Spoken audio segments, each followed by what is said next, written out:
suis Henri de Cookson-Clal, je suis le spécialiste outillage à votre service. Donc aujourd'hui nous allons vous parler des micromoteurs Tekdan, notamment le MC2000 et le MC2200.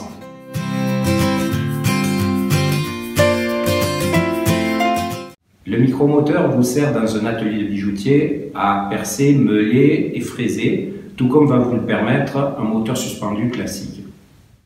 À la différence de moteurs suspendus, les micromoteurs vont vous permettre de sélectionner une vitesse de travail précise.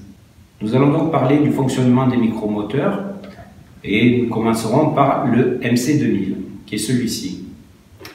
Donc vous avez donc ici la pièce à main avec une prise en main qui est assez agréable.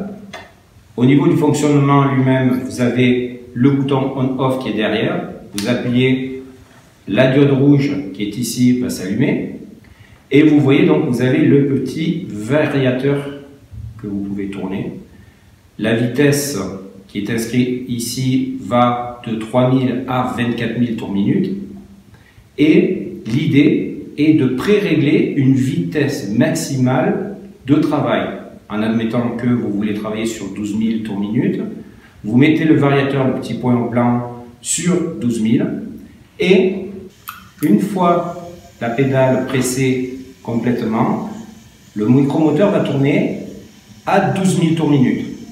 C'est une vitesse stabilisée. Pour vous montrer la différence, si par exemple vous avez besoin de faire un travail plus précis, moins important au niveau de la vitesse, on va le mettre sur 6 000 tours minute. Je fais la même manipulation, j'appuie et vous voyez que le micromoteur tourne à une vitesse réduite. Et maintenant, nous allons comparer avec le modèle MC2200. Donc, toujours le même boîtier, c'est exactement le même moteur, même puissance, même pièce à main, toujours aussi confortable au niveau du maintien. Là, ici, la chose qui frappe tout de suite, c'est qu'il n'y a plus de variateur. On voit toujours les indications de vitesse, mais vous verrez pourquoi c'est différent. On le démarre toujours par le petit bouton on et off à l'arrière. On a toujours notre fameuse diode qui signifie que c'est en marche. Et là, la différence, étant donné que l'on n'a plus de variateur, va se faire tout à la pédale.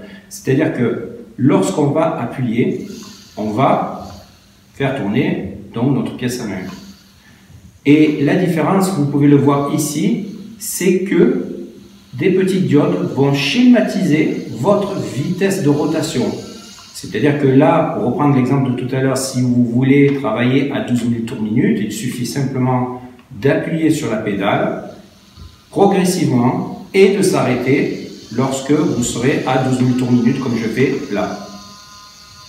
En revanche, il faut savoir mesurer ses efforts puisque si vous allez un peu trop fort sur la pédale, effectivement, comme là, vous pouvez augmenter.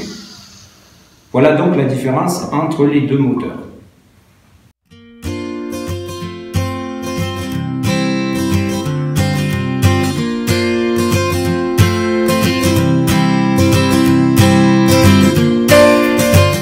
J'espère que cette vidéo vous aura été utile et que vous comprenez mieux le fonctionnement et surtout les différences entre le MC2000 et MC2200.